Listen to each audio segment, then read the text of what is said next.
Hello दोस्तों, let's क्रैकेट में आपका स्वागत है। और एग्रीकल्चर और एलाइड एक्टिविटीज़ के जितने भी करंट अफेयर नवंबर 2022 के अंदर न्यूज़ में आए वो सभी यहाँ पर कवर कर दिए जाएंगे और इन सब एग्जाम्स के लिए ये ज़रूरी हो जाते हैं।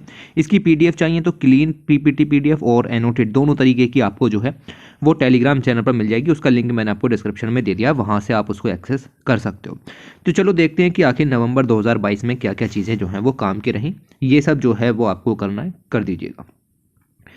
पहला जो न्यूज़ यहाँ पर आती है उसमें लिखा हुआ है ब्लैक सी ग्रेन इनिशिएटिव। ये न्यूज़ में रहा है, ओके, और कोविड-19 के समय से न्यूज़ के अंदर में रहा है, तो अब भी न्यूज़ में है। और अभी ये हुआ है कि हाल ही में ये सब शुरू किया गया था कि भाई जो व्हीट है उसका एक्सपोर्ट जो है वो शुरू किया जाए यूक्रेन वगैरह से। तो उसके लिए सब परमिशन दी गई थी क्योंकि अब रशिया यूक्रेन वॉर में थोड़ी सी कह सकते हैं कि लड़ाई बंद हो गई है, ओके। तो अभी ग्लोबल व्हीट के जो प्राइसेस हैं वो सब सही होने थे, लेकिन हाल ही में जो रशिया है उसने इस इनिशिएटिव से फिर से विड्रॉ यहाँ पर कर लिया, तो उससे ग्लोबल के जो व्हीट प्राइसेस हैं वो बढ़ने के चांसेस फिर से बढ़ गए हैं, ओके। तो ये जो इनिशिएटिव है इसके बारे में पता होना चाहिए। वैसे तो इंटरनेशनल रिलेशंस का मुद्दा है, बट चूंकि इसके अंदर में ग्रेन इनिशिएटिव यहाँ पर लिखा हुआ है, यानी कि अनाज यानी फूड सिक्योरिटी वाला इशू है, इसलिए ये एग्रीकल्चर के अंदर में ज़रूरी हो जाता है। तो BSGI ये लॉन्च किया गया था बाई रशिया, टर्की, यूक्रेन और यूनाइटेड नेशंस जैसी एजेंसी इसके अंदर में मौजूद थी। और इसमें यही था कि जो फूड और फर्टिलाइज़र है उसका एक्सपोर्ट रुकेगा नहीं यूक्रेन से काफ़ी भारी मात्रा में आप देखो कि जो कह सकते हैं कि व्हीट है या और भी है लाइक सनफ्लावर वगैरह है, तो फर्टिलाइज़र है, वो सब एक्सपोर्ट पूरी दुनिया को होता है, तो वो एक्सपोर्ट यहाँ पर रुकना नहीं चाहिए। तो रशिया यूक्रेन कन्फ्लिक्ट की वजह से ये सब जो हार्बर वगैरह थे, पोर्ट वगैरह थे, वो सब बंद हो गए थे, लेकिन अब उनको यहाँ पर जो है वो इस इनिशिएटिव के जरिए खोलने की बात हुई, लेकिन फिर से रशिया जो है वो इससे यहाँ पर विड्रॉ कर गया। और रशिया के इन सब पोर्ट से जो है वो एक्सपोर्ट को किया जाएगा। ये सब पोर्ट्स के नाम यहाँ पर दिए गए जो मैंने हाईलाइट किए। और एम यही है कि पूरी दुनिया भुखमरी में ना जिए, ग्लोबल हंगर ना हो, फूड इनसिक्योरिटी क्रिएट ना हो, जिनको फर्टिलाइज़र चाहिए उनको फर्टिलाइज़र मिले, बाकी सभी को फूड और ग्रेन स्टफ इंश्योर होता रहे। तो ये इनिशिएटिव जो है वो आपको पता होना चाहिए। इसके बाद सैफरॉन जो है वो यहाँ पर न्यूज़ के अंदर में आ गया। क्यों? क्योंकि सैफरॉन फेस्टिवल कश्मीर के अंदर में ऑर्गेनाइज यहाँ पर किया गया। अब बस इतना ही काम का है कि सैफरॉन फेस्टिवल ऑर्गेनाइज किया गया, बाकी तो आपको सैफरॉन के बारे में ऑल चीज़ें पता होनी चाहिए पहले से ही। ये एक पेरेनियल हर्ब है, पूरे साल उगती है और मोस्ट एक्सपेंसिव स्पाइसेस है, ओके। तो मतलब सबसे महंगे मसालों में से ये एक यहाँ पर आ जाती है। इसका अपना एक फ्लेवर होता है जिसकी वजह से इसको यूज़ करते हैं। कलर भी इसका एक यूनिक यहाँ पर होता है। मेडिसिन में यूज़ होती है, फार्मास्यूटिकल इंडस्ट्रीज़ में यूज़ होती है।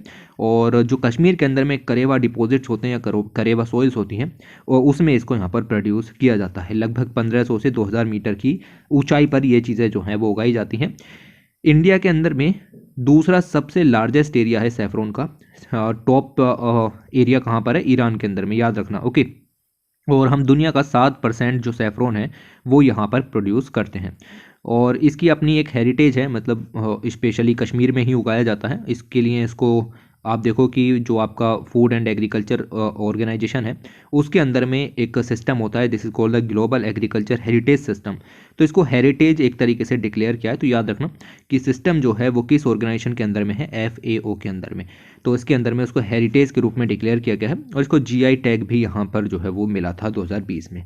तो ये सब पॉइंट्स जो हैं वो आपको यहाँ पर याद रखने हैं, भूलना नहीं है। इसके बाद एसिलोफेनाक न्यूज़ के अंदर में आ गया। तो जैसे मैंने आपको ग्लाइफोसेट वगैरह के बारे में पिछली वीडियोस में पढ़ाया है, ऐसे ही ये सब भी एसिलोफेनाक के बारे में यहाँ पर दिया गया है। एसिलोफेनाक बेसिकली वेटेनरी के अंदर में एक पेन किलर के रूप में इस्तेमाल होती है। जो एनिमल्स वगैरह होते हैं उनके अंदर में पेन को ख़त्म करने के लिए इस्तेमाल की जाती है। लेकिन एसिलोफेनाक की अगर हम बात करें तो अब इसका यूज़ जो है वो यहाँ पर सरकार ने बंद कर दिया। और इंडियन वेटेनरी रिसर्च इंस्टीट्यूट ने इस चीज़ को रिलीज़ किया कि अब कैटल्स के अंदर में जो एसिलोफेनाक का यूज़ था वो नहीं किया जाएगा। क्यों? क्योंकि एसिलोफेनाक जो है वो आपकी जब पेट के अंदर में जाती है तो एसिलोफेनाक कन्वर्ट हो जाती है डाइक्लोफेनाक में। और ये जो डाइक्लोफेनाक है, ये डाइक्लोफेनाक बिल्कुल भी सही नहीं है, क्योंकि इससे पूरी दुनिया की जो वल्चर की पॉपुलेशन है वो धीरे धीरे कम हो गई। तो वल्चर्स को सबसे बड़ा थ्रेट है डाइक्लोफेनाक से। डाइक्लोफेनाक पहले से ही बंद है, ठीक है। इसको 2006 में ही बंद कर दिया था डाइक्लोफेनाक को, लेकिन एसिलोफेनाक चल रही थी, ओके। तो एसिलोफेनाक के रूप में अब जो है वो एसिलोफेनाक के बारे में पता चला है कि वो पेट में जा करके जब मेटाबॉलिज्म वगैरह की प्रक्रिया होती है तो वो डाइक्लोफेनेक में ही कन्वर्ट हो जाती है। तो ये भी बिल्कुल गलत है और हमें इस बात को समझने के लिए 15 साल और लग गए। इस वजह से वल्चर्स की पॉपुलेशन लगातार कम होती हुई नज़र आ रही है। तो याद रखना what is diclofenac, what is aceclofenac, किस तरीके से काम यहाँ पर होता है। इसके बाद आगे बात करें तो जस्ट पिछली वीडियो में मैंने आपको पढ़ाया अक्टूबर वाली में जो एग्रीकल्चर के करंट अफेयर्स थे कि भाई जो जीएम मस्टर्ड है उसके ऊपर कंट्रोवर्सी पूरी यहाँ पर चल रही है। ओके, तो जीएम मस्टर्ड जिसका बेसिकली जो कि रिलीज़ की गई है in the form of DMH11 यानी कि धारा मस्टर्ड हाइब्रिड के रूप में। ओके, तो उसके ऊपर बड़ी कंट्रोवर्सी चल रही है। तो पहले तो परमिशन दे दी GEAC ने यानी कि जेनेटिक इंजीनियरिंग अप्राइजल कमेटी ने पहले तो परमिशन दे दी कि भाई अभी जो है वो इसका फील्ड ट्रायल के लिए, ओके, कमर्शियल यूज़ के लिए नहीं, फील्ड ट्रायल के लिए। लेकिन अब जो है वो सुप्रीम कोर्ट ने इसके ऊपर फिर से यहाँ पर होल्ड लगा दिया है। तो ये बड़ी दिक्कत हो गई है। ये सब कंट्रोवर्सी चलती रहेंगी। आपको पता होना चाहिए कैसे हमारा जो GM रेगुलेशन है वर्क करता है, कैसे जो है वो ये GM मस्टर्ड पहली फूड क्रॉप यहाँ पर बन जाएगी जिसे कह सकते हैं कि फील्ड ट्रायल और कमर्शियल यूज़ के लिए अलाउ किया जाएगा। तो ये सब चीज़ें आपको पता होनी चाहिए। अभी फ़िलहाल ये हुआ है कि GEAC ने 18 अक्टूबर को इसके फील्ड ट्रायल की परमिशन दी थी, लेकिन अब जो है वो सुप्रीम कोर्ट ने इसके ऊपर यहाँ पर होल्ड लगा दिया कि अभी कोई फील्ड ट्रायल नहीं होगा। तो धारा मस्टर्ड हाइब्रिड एक हाइब्रिड सीड की वैरायटी है जो कि साइंटिस्ट, फार्मर्स, एक्टिविस्ट वगैरह के अपोजिशन में यहाँ पर है कि इसका कमर्शलाइजेशन नहीं होना चाहिए। ये फर्स्ट GM क्रॉप होगी जो कि फूड के लिए यहाँ पर इस्तेमाल की जाएगी। इससे पहले BT cotton non food crop पहले से ही कमर्शलाइज्ड की जा चुकी है। तो कोएलिशन है, coalition for GM free India, इन्होंने सब सुप्रीम कोर्ट में यहाँ पर अपील डाली कि भाई इसको बंद करो और इसको सुप्रीम कोर्ट ने अभी होल्ड पर डाल दिया। खैर ये बॉल बाय बॉल चलता रहेगा, बट इतना सब ज़रूरी नहीं है। उसके बाद आगे बात करें तो एक नया ड्रॉट मॉनिटरिंग टूल जो है वो यहाँ पर डेवलप किया गया है और ये टूल ऐसा है जो कि ड्रॉट की सिचुएशन अगर बनी तो उसको जो है वो यहाँ पर रोक सकता है। ओके, मतलब प्रेडिक्शन में काम यहाँ पर आएगा, प्रिपरेशन में मदद करेगा। डिज़ास्टर मैनेजमेंट का टॉपिक है बेसिकली। बट अगर हम देखें तो ड्रॉट से बहुत सारे फार्मर्स जो है वो यहाँ पर जूझते हैं, इसलिए ये टूल के बारे में आपको पता होना चाहिए। अगर हम बात करें तो ये एक सैटेलाइट बेस्ड टूल है और इससे ड्रॉट की मॉनिटरिंग यहाँ पर की जा सकेगी कि कहाँ पर ड्रॉट है, कहाँ पर ड्रॉट्स की सिचुएशन नहीं आ रही, कहाँ पर सेवरिटी ज़्यादा है, कहाँ पर हमें जो ह्यूमन पावर है उसको डिप्लॉय करना है, कैसे मिटिगेशन कर सकते हैं इंडिया के अंदर में भी और पूरे साउथ एशिया के अंदर में भी। तो ये पूरा टूल जो है वो इंडिया और साउथ एशिया दोनों को कवर करेगा। इंडिया के अंदर में अगर हम बात करें तो South Asia drought monitoring system के रूप में इसको जाना जाएगा। ओके, तो मतलब नाम इसका याद रखना कि किस तरीके से है ये। और ये जो टूल है वो डेवलप किया गया है bye international water management institute, पहला पॉइंट, और साथ में मिलकर के ICAR के द्वारा, और साथ में कंट्री के जो और एग्रीकल्चर रिसर्च के इंस्टीट्यूशंस हैं उन्होंने भी मिलकर इसको डेवलप किया है। इसकी टेस्टिंग भी की जा चुकी है, इंडिया में की है, पाकिस्तान में, बांग्लादेश में, श्रीलंका, नेपाल, मालदीव, अफगानिस्तान, भूटान, इन सब में ड्रॉट की मॉनिटरिंग इसके ज़रिए यहाँ पर की जाएगी। तो इससे जो है वो आपकी रियल टाइम इन्फॉर्मेशन देखने के लिए मिलेगी वेदर पर कि भाई किस तरीके से ड्रॉट आ सकते हैं, उनका फोरकास्ट किया जा सकेगा, उनको मॉनिटर किया जा सकेगा और उनको मैनेज करने में भी मदद यहाँ पर मिलेगी।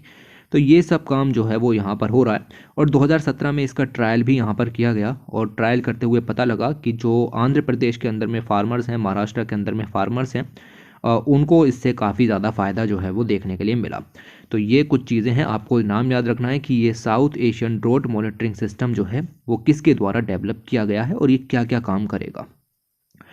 इसके बाद आगे चलते हैं और APEDA, this is called agricultural and processed food products export development authority. तो एक्सपोर्ट करने का काम इसका यहाँ पर है और इन्होंने कहा है कि जो आपका फाइनेंशियल ईयर है 2026 का, यानी 2025-26, उसमें जो मिलेट का एक्सपोर्ट है उस तक हम 2000 करोड़ रुपए तक यहाँ पर कर देंगे। तो मिलेट के एक्सपोर्ट को 2000 करोड़ रुपए तक बढ़ाने की बात एपीडा ने यहाँ पर कही है। तो अभी जो है वो हम मिलेट के अंदर में आप देखो जो प्रोसेसिंग फूड हैं जो कि मिलेट से बने हुए होते हैं, उनकी जो है लगभग 100 कंट्रीज़ तक एक्सपोर्टिंग यहाँ पर हम करते हैं। इंडिया मिलेट के ट्रेड में 5वें नंबर पर है, और बट आप यहाँ पर देखो कि डोमेस्टिक प्रोडक्शन का 1% से भी कम जो है वो एक्सपोर्ट करते हैं। दुनिया भर में हम 5वें नंबर पर आ रहे हैं ग्लोबल मिलेट ट्रेड में, लेकिन टोटल प्रोडक्शन का इंडिया का वो 1% से भी कम करते हैं। क्यों? क्योंकि मैक्सिमम जो है वो डोमेस्टिक नीड को पूरा करने में जा रहा है, क्योंकि डोमेस्टिकली भी जो न्यूट्रिशनल सिक्योरिटी है वो तो हमें हासिल करनी ही करनी है। तो ये चीज़ें हैं। बाकी अपीडा के बारे में जानना है तो ये लिखा हुआ है कि ये जो है वो अपीडा एक्ट 1985 के अंदर में एस्टेब्लिश हुआ था, ministry of commerce and industries के अंदर में वर्क करता है, और स्पेशली जो वर्क है वो एक्सपोर्ट क्वालिटी बढ़ाने का है, चाहे उसमें इंफ्रास्ट्रक्चर ही क्यों ना हो। ओके, तो ये दोनों पॉइंट यहाँ पर आप याद रखेंगे। इसके अलावा अगर मैं बात करूँ आगे, तो कैबिनेट ने अप्रूव कर दिया है कि जो न्यूट्रिशन बेस्ड सब्सिडी है, ओके, जिसको कहते हैं NBS, उसके रेट्स यहाँ पर डिक्लेयर किए हैं। और रेट्स नहीं याद रखने, लेकिन ये सब याद रखो कि हाँ, जो सब्सिडी है वो इस तरीके से यहाँ पर दी जाती है। फॉस्फेटिक और पोटेशिक जो फर्टिलाइज़र्स हैं उनके लिए इस चीज़ को अप्रूव किया गया। बाकी और भी चीज़ों के लिए, जैसे कि कैबिनेट की अगर हम बात करें तो उसने न्यूट्रिएंट बेस्ड सब्सिडी देते हैं अलग अलग न्यूट्रिएंट्स के लिए, कि भाई नाइट्रोजन किसानों को किस रेट पर मिलेगा, फॉस्फोरस किस रेट पर मिलेगा, पोटास किस रेट पर मिलेगा, सल्फर है या आपके और फर्टिलाइज़र्स हैं तो वो किस रेट पर मिलेंगे किसानों को, उसके ऊपर ये अप्रूवल यहाँ पर दिया गया है। तो राबी सीज़न 2022-23 के लिए इस काम को यहाँ पर किया है, और ये चीज़ें चेंज करने की लगातार ज़रूरत इसलिए पड़ रही है क्योंकि इंटरनेशनल मार्केट के अंदर में फर्टिलाइज़र के प्राइसेस जो हैं वो काफ़ी तेज़ी से बढ़ रहे हैं। तो प्राइसेस बढ़ेंगे तो फार्मर्स को अफोर्डेबल प्राइसेस पर या सब्सिडाइज्ड प्राइस पर फर्टिलाइज़र अवेलेबल नहीं होगा, इसीलिए जो सब्सिडी है उसके रेट्स को थोड़ा सा इम्प्रूव किया गया है। सब्सिडी अगर हम देखें फॉस्फोटिक और पोटेशिक फर्टिलाइज़र के लिए, यानी P&K फर्टिलाइज़र के लिए, तो वो इस स्कीम के अंदर में कवर की जाती है, इसको कहते हैं न्यूट्रिएंट बेस्ड सब्सिडी स्कीम। ये स्कीम 2010 में इंट्रोड्यूस की गई थी, और ये इससे पहले स्कीम चलती थी जिसका नाम है कंसेशन स्कीम 1992 से, उसको बंद करके NBS स्कीम जो है वो यहाँ पर लाई गई थी। इसके अंदर में जो प्राइमरी न्यूट्रिएंट्स हैं, आपके नाइट्रोजन है, फॉस्फोरस है, पोटाश है, सल्फर है, इनको कवर किया जाता है। इसके अलावा जो सेकेंडरी फर्टिलाइज़र होते हैं या न्यूट्रिएंट होते हैं उनको भी कवर यहाँ पर किया जाता है। सब्सिडी जो है वो फर्टिलाइज़र कंपनीज़ को दी जाती है, कंपनीज़ को पैसा दिया जाएगा, और कंपनीज़ जो है वो सस्ते में फार्मर्स को यहाँ पर जो है वो फर्टिलाइज़र यहाँ पर उपलब्ध कराएंगे। तो याद रखना कि NBS के अंदर में सब्सिडी किसानों को नहीं दी जाती, डायरेक्टली फर्टिलाइज़र कंपनीज़ को दी जाती है। ओके, और फिर जो कंपनीज़ हैं वो फर्टिलाइज़र को किसानों को अवेलेबल कराती हैं अफोर्डेबल प्राइसेस में। तो एक तरीके से इनडायरेक्टली फार्मर्स को यहाँ पर मिल गई, लेकिन डायरेक्ट सब्सिडी जो है वो आपकी कंपनीज़ को दी जाती है। तो ये क्वेश्चन सब पूछे जाते हैं और पूछे गए भी हैं। इसके अलावा अगर हम आगे बात करें तो ministry of agriculture and farmer welfare ने यहाँ पर एक पोर्टल लॉन्च किया है, ऐसा पोर्टल जिसके अंदर आपको सारी इन्फॉर्मेशन मिलेगी नेचुरल फार्मिंग से रिलेटेड। तो ये पोर्टल जो है वो आपका national mission on natural farming के ऊपर रिलीज़ किया गया है। मतलब ये एक मिशन चलाया, और इस मिशन के बारे में इन्फॉर्मेशन देने के लिए ये portal ministry of agriculture and farmers welfare ने यहाँ पर जो है वो रिलीज़ किया है। इसके अंदर में सब पता होगा कि भाई ये जो स्कीम है that's called national mission on natural farming, इसकी सारी इन्फॉर्मेशन इस पोर्टल पर होगी। इस मिशन के क्या लक्ष्य हैं, क्या क्या रिसोर्सेज होंगे, कैसे इसको इम्प्लीमेंट किया जाएगा, इसमें क्या क्या प्रोग्रेस हो रही है, कितने फार्मर रजिस्टर हैं, कितने एरिया में नेचुरल फार्मिंग की जा रही है, वो सब चीज़ें यहाँ पर होंगी। तो इससे जो है वो नेचुरल फार्मिंग को प्रमोट करने में और सरकार को काफ़ी मदद देखने के लिए मिलेगी। अगर हम बात करें इस मिशन के बारे में, यानी national mission on natural farming, अब पोर्टल का कोई फैंसी नाम नहीं है तो आपको उसका नाम याद रखने की ज़रूरत नहीं, बट समझो कि पोर्टल आया न्यूज़ के अंदर में, इस वजह से आपका national mission on natural farming news के अंदर में आया। तो ये जो नेशनल मिशन और नेचुरल फार्मिंग है, इसका मकसद यही है कि भाई ज़्यादा से ज़्यादा किसान जो हैं वो नेचुरल फार्मिंग को प्रमोट करें। ओके, और उससे रिलेटेड डाटा जो है वो फार्मर्स को उपलब्ध कराएं कि कैसे करते हैं नेचुरल फार्मिंग और किस तरीके से जो है वो मदद ली जाती है। तो फार्मर्स को एक अल्टरनेटिव सिस्टम उपलब्ध कराना है ताकि वो सिंथेटिक जो केमिकल्स हैं उनका इस्तेमाल ना करें। साथ ही साथ जो इनपुट की कॉस्ट है वो भी यहाँ पर रिड्यूस करनी है, कॉस्ट रिडक्शन करना है। तो अलग अलग फर्टिलाइज़र वगैरह पर जो इतना सारा पैसा किसान खर्च करते हैं उसको यहाँ पर कम करने का काम करना है। इसके अलावा एग्रीकल्चर यानी कि क्रॉप और एनिमल हस्बेंड्री दोनों को मिला करके मॉडल को यूज़ करना है। मतलब फील्ड के अंदर में आप एनिमल हस्बेंड्री भी करो, क्रॉप्स भी उगाओ, दोनों काम एक साथ यहाँ पर करने हैं। तो इससे जो है वो आप एक स्टैंडर्ड, सर्टिफाइड और ब्रांडिंग नेचुरल फार्मिंग प्रोडक्ट्स तैयार कर पाओगे। ओके, तो ये सब काम यहाँ पर जो है वो इंश्योर करने के लिए इस चीज़ को यहाँ पर किया गया है। अगर हम बात करें national mission on natural farming की, तो ये एक नेशनल लेवल का मिशन है और इसको मिनिस्ट्री ऑफ एग्रीकल्चर के द्वारा यहाँ पर रन किया जाता है। और रन करने के लिए उन्होंने इसके लिए नेशनल स्टीयरिंग कमेटी भी बनाई है। ओके, तो भाई जितना पढ़ें उतना कम, लेकिन थोड़ा बहुत आपको यहाँ पर पता होना चाहिए कि क्या चल रहा है न्यूज़ के अंदर। इसके अलावा आगे बात करें तो रिपोर्ट रिलीज़ हुई जिसका नाम है state of food and agriculture report, उसका 2022 का एडिशन यहाँ पर जो है वो रिलीज़ किया गया। ये रिपोर्ट किसके द्वारा रिलीज़ की जाती है? फूड एंड एग्रीकल्चर ऑर्गेनाइजेशन के द्वारा, जो कि यूनाइटेड नेशंस के अंदर में है। इन्होंने कहा कि एग्रीकल्चर के अंदर में जो ऑटोमेटिक सिस्टम्स हैं, ठीक है, जो अलग अलग technology like artificial intelligence, machine learning, big data analytics, internet of things वगैरह पर आधारित होते हैं, तो बहुत सारे प्रोड्यूसर, बहुत सारे फार्मर्स के पास ऐसे एग्री ऑटोमेशन वाली मशीनरीज अवेलेबल ही नहीं है। ये इस रिपोर्ट का पूरा सार है। बाकी रिपोर्ट के बारे में जितना भी पढ़ेंगे उतना ही यहाँ पर कम रहेगा। ओके, तो मैं आपको इसमें मोटा मोटा चीज़ें बताता हूँ कि इन्होंने ये बताया कि जो एग्री फूड सिस्टम्स हैं उसमें ऑटोमेशन किस तरीके से हो रहा है, किस तरीके से नहीं हो रहा, क्योंकि सस्टेनेबल डेवलपमेंट गोल अचीव करने हैं तो उसके लिए एग्रीकल्चर में ऑटोमेटिक मशीनरीज जो हैं वो यहाँ पर आपको फिट करनी पड़ेंगी, लाइक ट्रैक्टर्स वगैरह हैं, आर्टिफिशियल इंटेलिजेंस से युक्त चीज़ें हो सकती हैं। ओके, तो ये बताया कि भाई जो स्मॉल स्केल प्रोड्यूसर हैं, मार्जिनलाइज्ड फार्मर्स हैं, ओके, स्मॉल फार्मर्स हैं, उनको इस चीज़ की एक्सेसिबिलिटी नहीं है। तो ये चीज़ें काफ़ी दिक्कत वाली बात यहाँ पर निकल कर के आई। एक फैक्ट और यहाँ पर आपको याद रखना है कि जो कंट्रीज़, डेवलपिंग कंट्रीज़ हैं, उनमें काफ़ी दिक्कत यहाँ पर नज़र आ रही है। जैसे सब साहारन अफ्रीका है तो वहाँ पर काफ़ी प्रॉब्लम है। इसके अलावा आप देखो कि जापान की अगर हम बात करें तो 1000 हेक्टेयर पर 400 ट्रैक्टर मौजूद हैं, जबकि घाना के अंदर में ये जो हैं वो सिर्फ 0.4 के करीब यहाँ पर है, यानी एक पूरा ट्रैक्टर भी उपलब्ध यहाँ पर नहीं है 1000 हेक्टेयर में। ओके, तो ये आप देखो कितनी बड़ी कमी नज़र आ रही है कि जो अफ्रीकन कंट्रीज़ हैं उनके पास ऑटोमेशन की तकनीक से यहाँ पर नहीं है।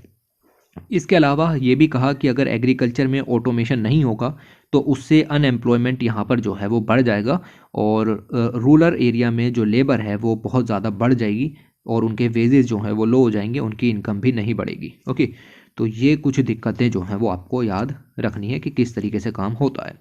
इसके अलावा ये टर्म न्यूज़ के अंदर में आई, this called the Koronivia joint work on agriculture. Basically आपसे पूछा जाएगा कि ये जो पूरा का पूरा प्रोग्राम है जिसको KJWA कहेंगे, ये क्या है, किसके अंदर में है, किस तरीके से काम यहाँ पर होता है। तो आपने नाम सुना होगा UNFCCC का। Okay, convention on climate change है, इसकी अलग अलग कॉप मीटिंग्स यहाँ पर होती हैं। तो ऐसी ही मीटिंग जो है वो कॉन्फ्रेंस ऑफ पार्टीज़ की 23वीं मीटिंग 2017 में हुई थी। कहाँ पर हुई थी? बोन, जर्मनी के अंदर में। तो उस मीटिंग के अंदर में ये एग्रीमेंट निकल करके आया था जिसका नाम है Koronivia joint work on agriculture. Okay, तो ये एकमात्र प्रोग्राम है UNFCCC का जिसके अंदर में वो एग्रीकल्चर रिलेटेड बातें यहाँ पर करते हैं। वैसे तो उसमें उन्होंने क्लाइमेट चेंज वगैरह की बातें करनी है, लेकिन एग्रीकल्चर भी क्लाइमेट चेंज से हर्ट होता है तो उसकी बातें करना भी ज़रूरी है और एग्रीकल्चर पर ज़्यादा फोकस UNFCCC के अंदर में नहीं दिया जाता। इसलिए ओनली प्रोग्राम जो आपका एग्रीकल्चर या फूड सिक्योरिटी के लिए है वो अभी कोरोनिवा जॉइंट वर्क ऑन एग्रीकल्चर यहाँ पर मौजूद है। तो याद रखना कि ये UNFCCC के अंदर में प्रोग्राम है और ये इस चीज़ पर फोकस करता है कि जो क्लाइमेट चेंज है उसके एग्रीकल्चर पर जो इम्पैक्ट पड़ रहे हैं उसको कैसे टैकल करें, उनको कैसे हम यहाँ पर ख़त्म कर सकते हैं। ओके, तो मतलब ये तो पता हो कि हाँ भाई ऐसी भी कोई चीज़ है जिसका नाम है Koronivia joint work on agriculture. Okay, तो ये प्रोग्राम आप यहाँ पर याद रखोगे।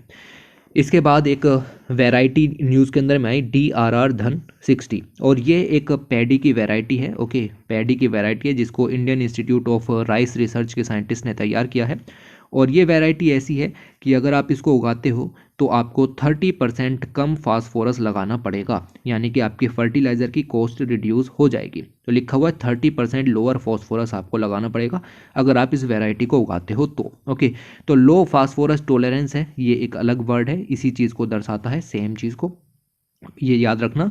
और इसके अलावा कुछ और वेराइटीज़ भी हैं, जैसे धन 66 है, 65 है, या फिर ये सब वेराइटीज़ भी हैं जो कि इसी तरीके के बेनिफिट जो हैं वो देती हैं। किसी में फॉस्फोरस कम लगता है, किसी में नाइट्रोजन, किसी में कुछ। तो फास्फोरस एक तरीके से मैक्रोन्यूट्रिएंट है जो कि आपका ज़रूरी हो जाता है फसल के लिए, क्योंकि जो आपकी फसल है उसमें एनर्जी स्टोरेज का वर्क करता है और सेल ट्रांसफ़र का काम भी, सेल के अंदर में जो एनर्जी ट्रांसफ़र का काम है वो भी आपका फॉस्फोरस ही देखता है। रूट के डेवलपमेंट में मदद करता है फॉस्फोरस, और इससे जो है वो नाइट्रोजन का अपटेक भी यहाँ पर बढ़ जाता है, ग्रेन की यील्ड भी यहाँ पर जो है वो बढ़ जाती है।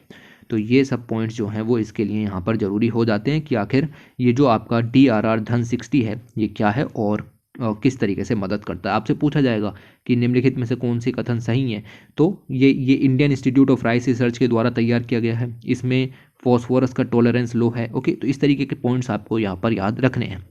इसके अलावा एक रिपोर्ट रिलीज़ की गई, पूरा नाम रिपोर्ट का मैंने हेडलाइन में दिया है, जिसका नाम है सस्टेनेबल फूड कोल्ड चैन और अपॉर्चुनिटीज़, मतलब कोल्ड चैन में क्या अपॉर्चुनिटीज़ हैं, उसमें क्या चैलेंजेस हैं और आगे क्या कर सकते हैं।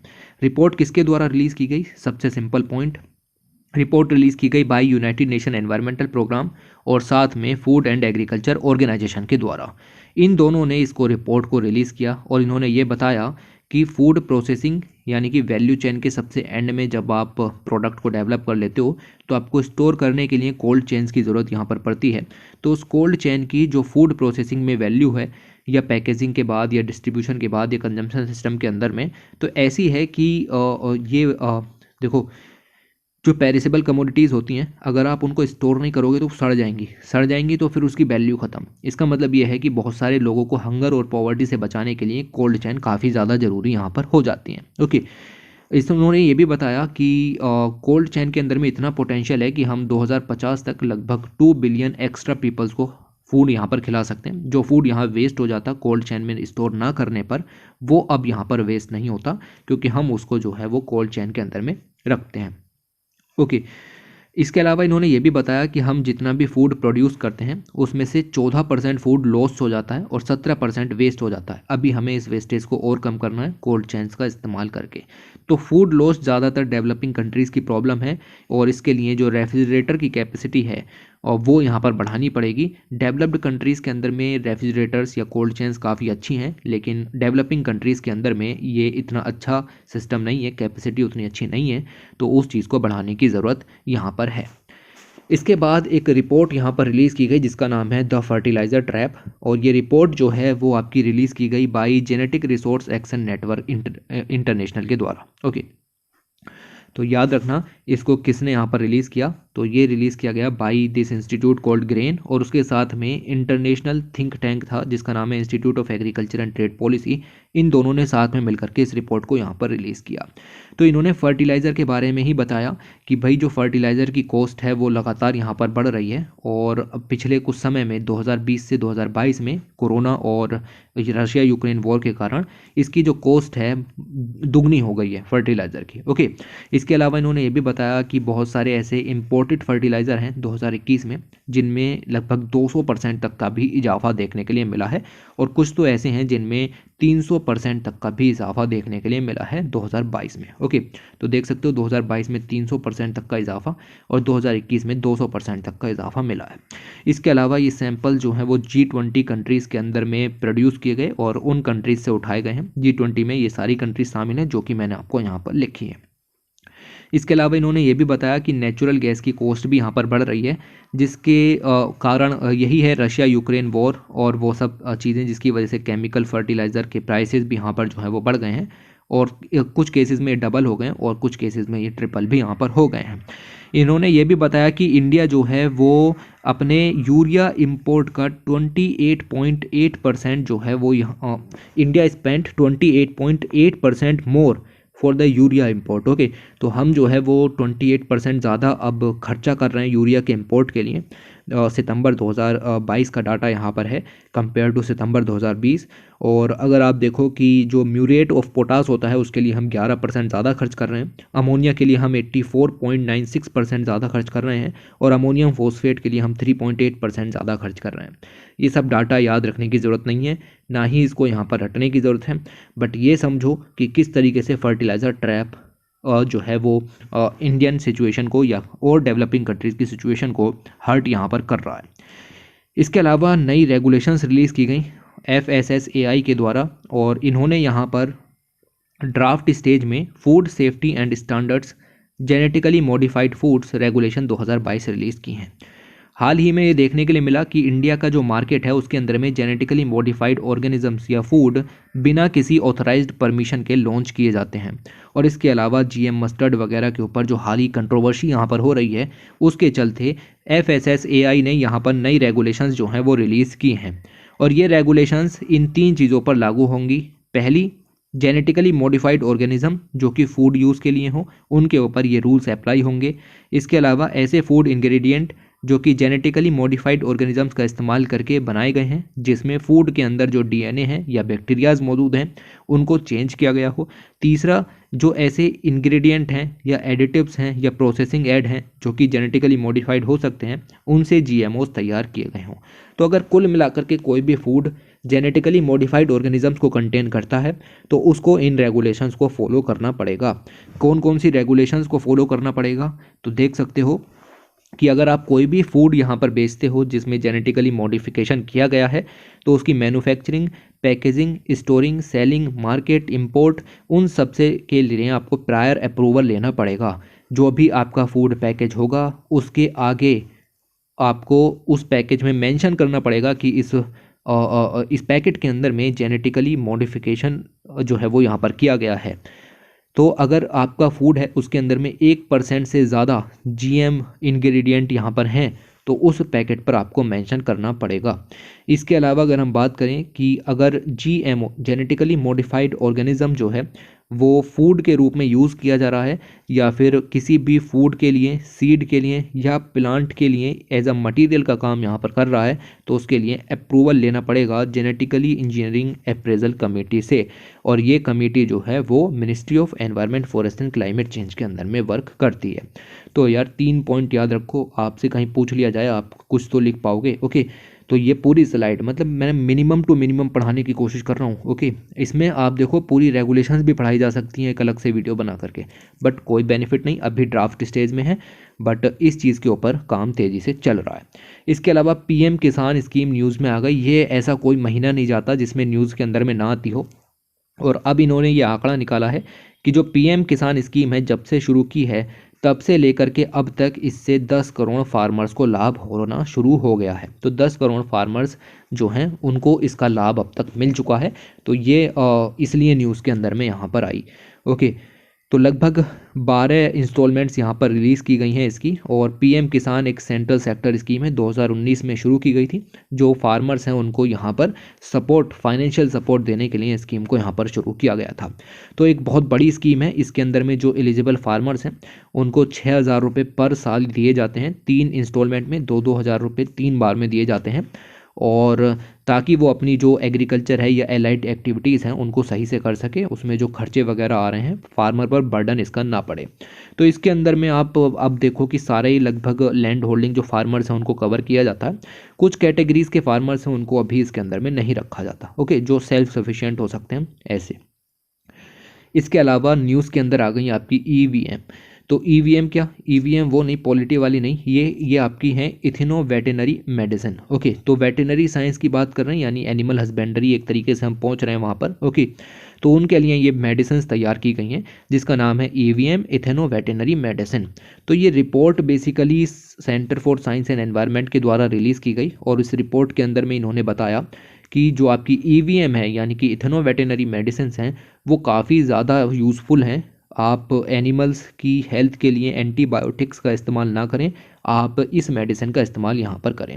तो ये कोई पर्टिकुलर मेडिसिन नहीं है, ये मेडिसिन की वैरायटी है। जैसे एंटीबायोटिक्स होती हैं तो उसके अंदर में 70-80 मेडिसिन आ जाएंगी, ऐसे ही आपकी होती हैं EVM, उसके अंदर में भी अलग अलग तरीके आ जाएंगे। इसमें हम करते क्या हैं, इसमें हम अलग अलग तरीके की जो लोकल नॉलेज होती है कि भाई हल्दी वगैरह का इस्तेमाल कर सकते हैं वगैरह वगैरह, तो उन सब चीज़ों को यूज़ करके जो है वो एनिमल की हेल्थ मेंटेन यहाँ पर की जाती है। ओके, तो एक तरीके से आप देखो जैसे कि पोस्टर के अंदर में भी लिखा हुआ है कि 10 ग्राम हल्दी का पाउडर मिलाएंगे और 20 ग्राम ये मिलाएंगे तो उससे कुछ जो हेल्थ है वो अच्छी होगी, इस तरीके की चीज़ें लिखी हुई हैं। खैर मुझे नहीं पता ये सही है या नहीं, बट मेरा काम है आपको समझाना कि आखिर ये इथेनो वेटेनरी मेडिसिन होती क्या है। तो एक तरीके से प्रिवेंटिव मेडिसिन है और थेरोपेटिक अप्रोच है, जिससे कि हम ट्रेडिशनल मेडिसिन का इस्तेमाल कर सकते हैं, ट्रेडिशनल नॉलेज का इस्तेमाल कर सकते हैं, ताकि कैटल्स के अंदर में जो डिजीज़ हैं उनको ख़त्म किया जा सके। इसके अलावा नेशनल गोपाल रत्न अवार्ड जो हैं वो डिस्ट्रीब्यूट यहाँ पर किए गए, और ये जो गोपाल रत्न अवार्ड हैं ये दिए जाते हैं by ministry of fisheries, animal husbandry and dairying के द्वारा। इन्होंने 2022 के इन अवार्ड्स को यहाँ पर देना शुरू किया। ओके, तो ये एक one of the highest national award है जो कि लाइव स्टॉक और डेयरी सेक्टर में यहाँ पर दिया जाता है, ताकि फार्मर्स जो हैं उनको मोटिवेशन यहाँ पर मिलता रहे। ओके, तो ये अवार्ड 3 कैटेगरी में दिया गया। एक तो आप देखो best dairy farming rearing indigenous cattle and buffalo breed के अंदर में, बेस्ट आर्टिफिशियल इंसेमिनेशन टेक्नीशियन के रूप में, और best dairy cooperatives milk producer company वगैरह के रूप में। अब किसको कैसे मिला भाई वो बहुत छोटी चीज़ हो जाएगी, लेकिन आपको याद रखना है कि अवार्ड किसके द्वारा डिस्ट्रीब्यूट यहाँ पर किए जाते हैं। ओके, क्योंकि आप एग्रीकल्चर मिनिस्ट्री लगाई आओगे वो गलत हो जाएगी। ओके, फिशरीज और एनिमल हस्बेंड्री और डेयरिंग के द्वारा अनाउंस किए गए हैं, तो उस पॉइंट को आप यहाँ पर याद में रखना। ओके, तो अवार्ड्स जो हैं वो एक तरीके से राष्ट्रीय गोकुल मिशन के अंदर में सब यहाँ पर डिस्ट्रीब्यूट किए गए, और जिससे कि हम जो है वो इंडिजीनियस ब्रीड्स को बचाते हैं गोकुल मिशन के अंदर में। तो ये सब चीज़ें जो हैं वो आप यहाँ पर थोड़ी सी ध्यान में रखिएगा। इसके अलावा अगली स्कीम की तरफ चलें तो सरकार ने यानी कि सेंटर ने इस बात को कहा है कि जो प्रधानमंत्री फसल बीमा योजना है उसके अंदर में काफ़ी सारे इश्यूज़ और चैलेंजेस मौजूद हैं। उन इश्यूज़ और चैलेंजेस को ख़त्म करेंगे और फार्मर के प्रो में यानी कि फार्मर के लिए उसमें कुछ चेंजेस करने की बात स्कीम के अंदर में की गई है। ये सब बातें जो हैं वो ministry of agriculture and farmer welfare ने की, और इन्होंने कहा कि जो भी आप देखो कि अब फसल बीमा की बात हो रही है, तो बीमा मतलब कि कोई नेचुरल डिज़ास्टर आएगा, और नेचुरल डिज़ास्टर डायरेक्टली लिंक्ड है क्लाइमेट चेंज से। तो हाल ही में क्लाइमेट चेंज की वजह से या टेक्नोलॉजिकल एडवांसमेंट की वजह से एग्रीकल्चर में किसानों को भारी नुकसान हो रहा है, और उनको उसका बीमा का जो क्लेम है वो भी यहाँ पर नहीं मिलता। तो इसीलिए ये सब चीज़ों में थोड़ा सुधार करने के लिए प्रधानमंत्री फसल बीमा योजना में कुछ चेंजेस करने की बात यहाँ पर की गई है। क्योंकि जो एक्सट्रीम वेदर है लाइक ड्रॉट्स हैं, फ्लड्स हैं, साइक्लोन्स हैं, वो बहुत तेज़ी से यहाँ पर आ रहे हैं, और उन तेज़ी से आने का मतलब ये है कि फार्मर्स को अब नुकसान जो है वो और ज़्यादा होगा। तो उस नुकसान को रोकने के लिए काम यहाँ पर किया गया है। फिलहाल जो प्रधानमंत्री फसल बीमा योजना है उसके अंदर में कुछ चैलेंजेस हैं। बहुत सारे स्टेट्स हैं जो कि इस स्कीम से बाहर निकलते चले जा रहे हैं, और कुछ ऐसे हैं जिनके पास अपनी खुद की स्टेट स्कीम भी है, लेकिन कुछ ऐसे हैं जो कि और जो है वो इस डर में है कि जो इंश्योरेंस का बहुत सारा पैसा है वो स्टेट के फंड से यहाँ पर जा रहा है। ओके, ये चीज़ें भी हैं। इसके अलावा जो इंश्योरेंस कंपनीज़ हैं वो भी इसमें कुछ पार्ट लेने से मना कर रही हैं कि भाई कंपनसेशन लो है या फिर वगैरह वगैरह चीज़ें। ये इंश्योरेंस कंपनीज़ की भी कुछ समस्याएं जो हैं वो सामने यहाँ पर निकल करके आती है।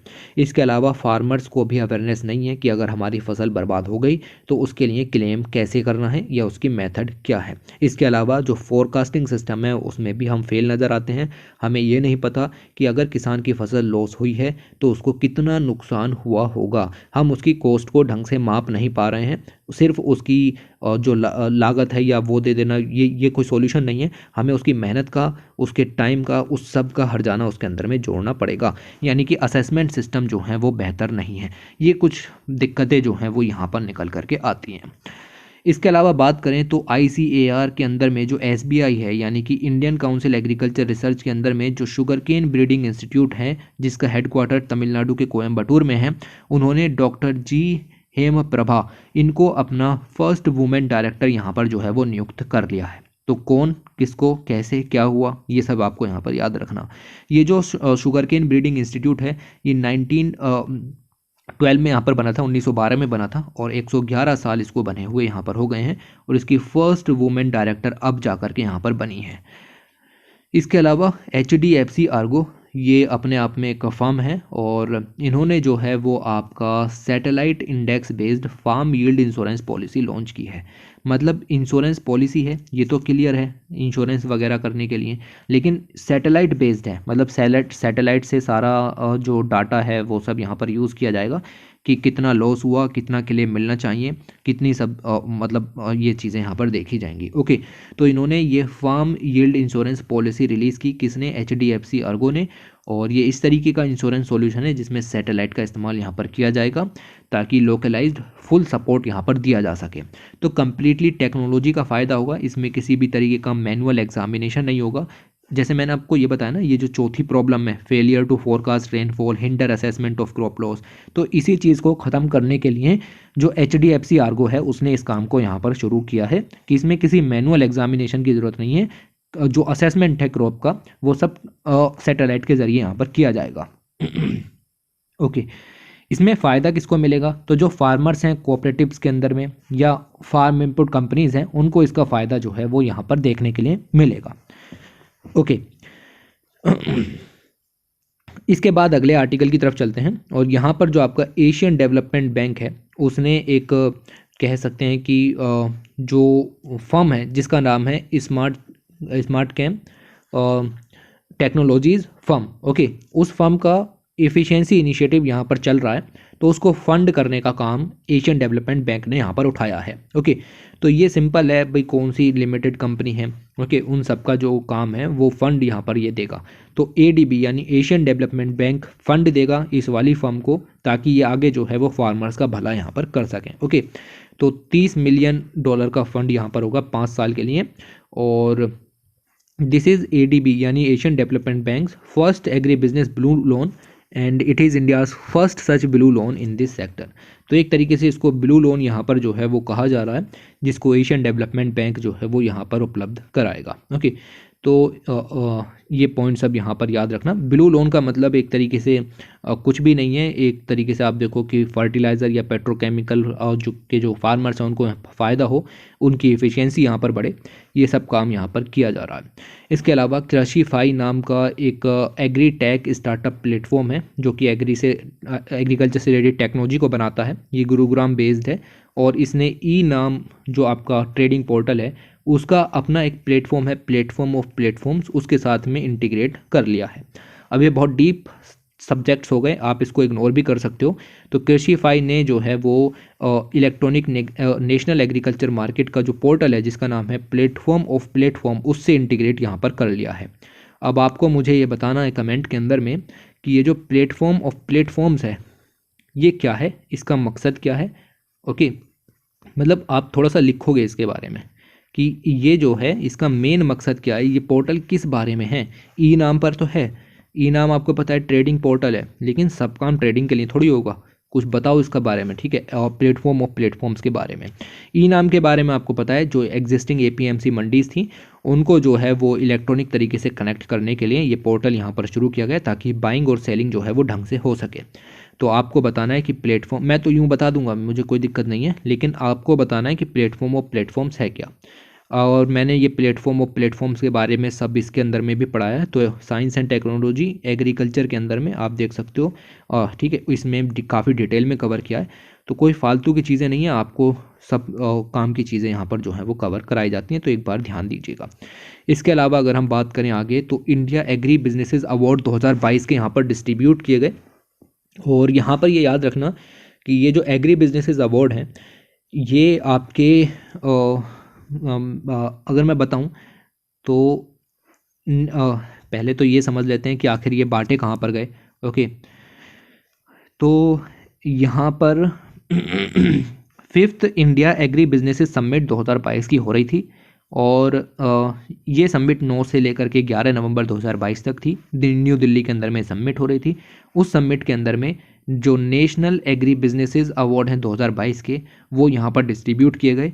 और ये अवार्ड जो है वो यहाँ पर department of fisheries, ministry of fisheries के अंदर में जो है, और उसके अंदर में भी है नेशनल फिशरीज़ डेवलपमेंट बोर्ड, इसको मिला, इसने नहीं बांटा, इसको मिला। तो किसको ये अवार्ड मिला? नेशनल फिशरीज़ डेवलपमेंट बोर्ड को। इतना पॉइंट यहाँ पर याद रखना था, बाकी पूरा पैसेज इग्नोर कर दोगे कोई फ़र्क नहीं पड़ेगा। ओके, तो ये जो एक तरीके की समिट थी एग्रो वर्ल्ड 2022 की, इसको ICFA ने ICAR और IARI इन सब के साथ में मिलकर के लॉन्च किया था। एक पॉइंट तो आपको याद रखना है कि इंडिया एग्री बिजनेसेस अवार्ड 2022 किसको मिला? नेशनल फिशरीज़ डेवलपमेंट बोर्ड को। और दूसरा याद रखना है कि India agri businesses best state award किसको मिला? तो वो मिला आपका हरियाणा को। ये दोनों अवार्ड जो हैं वो आपको याद रखने हैं। 2 पॉइंट इस आर्टिकल से निकल करके आते हैं। इसके अलावा second BIMSTEC agriculture ministers meeting यहाँ पर हुई। हालांकि आईआर का पार्ट है लेकिन एग्रीकल्चर सेक्टर इन्वॉल्व है तो मैं इसको छोड़ूंगा नहीं। तो इंडिया ने इसको जो है वो होस्ट किया। सबसे पहला क्वेश्चन तो यही है कि किसने होस्ट किया, इंडिया ने। और इंडिया के अंदर में भी जो यूनियन एग्रीकल्चर मिनिस्टर हैं नरेंद्र सिंह तोमर, उन्होंने इसको चेयर किया। अब इसके अंदर में कुछ डिसीजंस लिए गए होंगे। तो पहला डिसीजन तो ये है कि जो बिम्स्टेक के अंदर में एग्रीकल्चर कोऑपरेशन है उसकी स्ट्रेथनिंग के लिए, उसको मजबूत करने के लिए एक एक्शन प्लान लॉन्च किया गया है। ये एक्शन प्लान 2023 से 2027 तक का यहाँ पर होगा और ये पॉइंट पहला है, आपको यहाँ पर ये ध्यान रखना है। इसके अलावा जो बिम्स्टेक का सेक्रेटेरिएट है और international food policy research institute है, उन्होंने MOU वगैरह भी साइन किए। बस इतना याद नहीं रखोगे तो भी चलेगा। इसके अलावा जो आपका फिशरीज़ है या लाइव स्टॉक है, मतलब देखो एग्रीकल्चर के अंदर एलाइड एक्टिविटीज़ बात है ना, फिशरीज़ और लाइव स्टॉक, तो उसको भी एग्रीकल्चर वर्किंग ग्रुप के अंदर में लाएं। इसका कुछ अप्रूवल जो है वो भी यहाँ पर डाला गया है।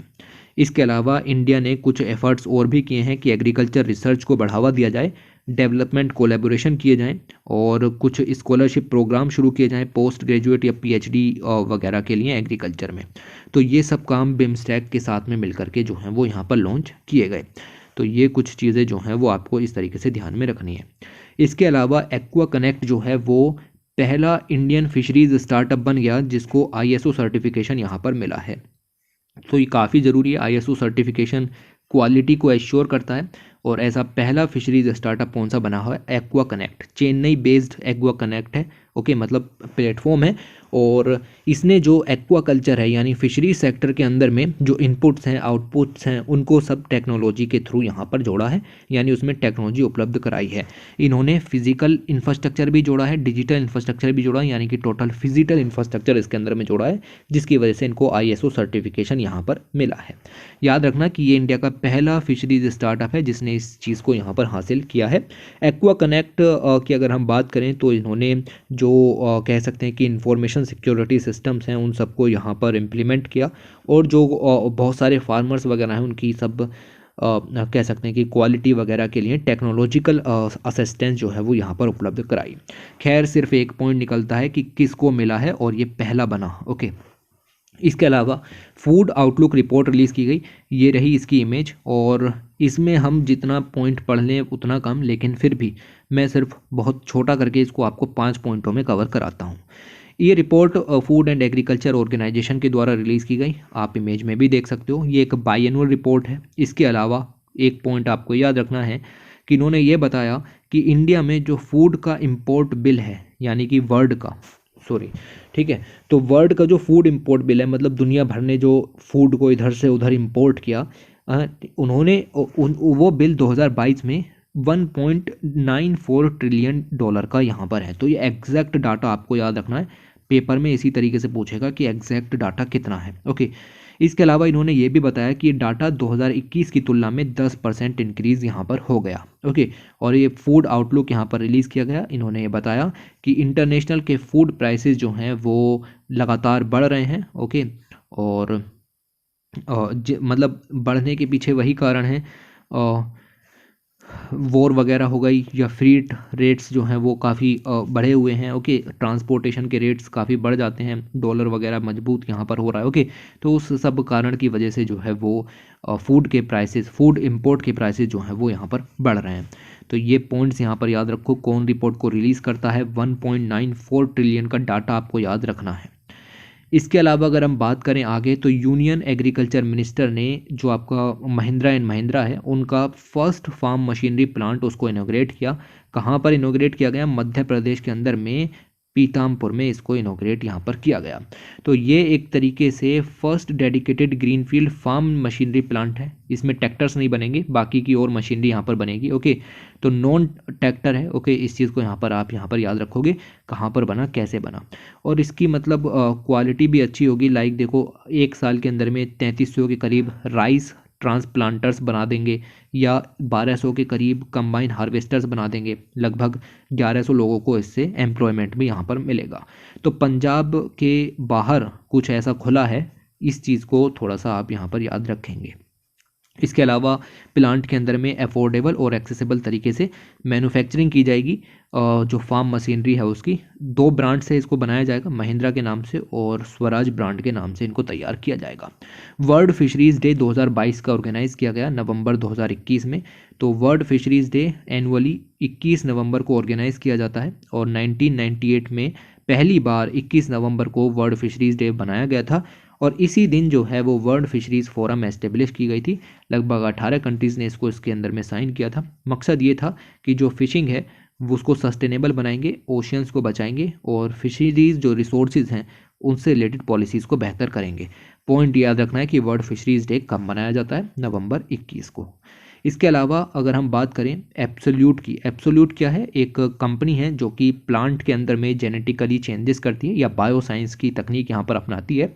उन्होंने एक तरीके से यहाँ पर लॉन्च किया है DIY crop insurance scheme. Okay, तो DIY मतलब do it your self crop insurance product launch किया है जिसका नाम है डिजी फसल।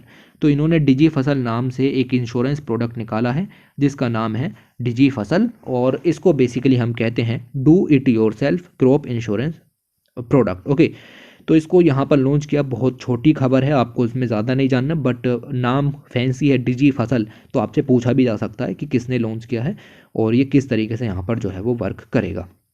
ओके, तो कुछ नहीं है, क्रॉप सिस्टम के लिए ही इसको लॉन्च किया गया है ताकि क्रॉप प्रोडक्शन को हर स्टेज पर मापा जा सके, सॉइल टेस्टिंग हो सके, एडवाइजरी सर्विस पहुंचाई जा सके और उस हिसाब से जो है वो क्रॉप इंश्योरेंस सर्विसेज अवेलेबल यहाँ पर हो सके। ओके, तो ये सब चीज़ें, अरे इसको ज़्यादा रटने की ज़रूरत नहीं है, ठीक है, बस पहली लाइन इंपॉर्टेंट थी, कोई इंटरनेशनल लेवल की खबर नहीं है जो आप इतना डिटेल में जाओगे। इसके अलावा दार्जिलिंग के अंदर में जो टी का प्रोडक्शन है वो यहाँ पर आप देखोगे कि काफ़ी कम हो गया। टी प्रोडक्शन दार्जिलिंग के अंदर में लगभग use to be around 10 to 12 million kg। Okay, a decade back, मतलब 10 साल पहले लगभग 10 से 12 मिलियन किलोग्राम यहाँ पर उगता था, लेकिन अब सिर्फ और सिर्फ 6.87 मिलियन किलोग्राम यहाँ पर उगता है। दार्जिलिंग टी काफ़ी इंपॉर्टेंट है, ये फर्स्ट इंडियन प्रोडक्ट है जो कि GI टैग इसको यहाँ पर मिला था। इसके डिक्लाइन के पीछे कुछ कारण हैं जिसकी वजह से इसको जो है वो इसका प्रोडक्शन कम हुआ। हिली टेरेन है तो जो टी गार्डन्स हैं उनका एक्सपेंशन ज़्यादा नहीं हो पा रहा है जिसकी वजह से एक लिमिटेड एरिया में ही टी की कल्टीवेशन हो रही है। टी बुशेस की बात करें तो वो काफ़ी पुरानी हो गई हैं, अपरूटिंग देखने के लिए मिल रही है और कोस्ट भी जो है वो यहाँ पर दोनों बढ़ रही हैं। इसके अलावा क्लाइमेट चेंज की वजह से भी ये काम यहाँ पर हो रहा है और दार्जिलिंग टी के जो ऑक्शन के प्राइसेस हैं वो भी यहाँ पर स्टैग्नेंट हैं, यानी रुके हुए हैं, जिसकी वजह से प्रोडक्शन जो है वो काफ़ी नहीं हो रहा है। तो ये कुछ चीज़ें हैं, बट ठीक है, याद रखो कि टी प्रोडक्शन में चुनौतियाँ जो हैं वो लगातार बनी हुई हैं। इसके अलावा आप देखोगे कि GM वगैरह के बारे में अगर आपको पढ़ना है, GM मस्टर्ड के बारे में A to Z नॉलेज आपको लेनी है तो उसके लिए आप इस मैगज़ीन को फॉलो कर सकते हो। ये मैगज़ीन जो है वो आपकी मैंने अपलोड कर दी है, आप इसको देख सकते हो। इससे आपको GM के बारे में कोई भी दिक्कत नहीं होगी। तो कुरुक्षेत्र है या ये है आपकी डाउन टू अर्थ, इन दोनों को फॉलो करते रहा करो, इससे ज़्यादा बढ़िया कुछ भी नहीं है। तो ये आपकी कंप्लीट हो गई हैं इधर सारे के सारे करंट अफेयर, और इससे ज़्यादा एग्रीकल्चर के करंट अफेयर नवंबर 2022 में आपको पढ़ने की ज़रूरत नहीं पड़ेगी। ओके, तो इतना ध्यान में रखिए। Thanks for watching, take care.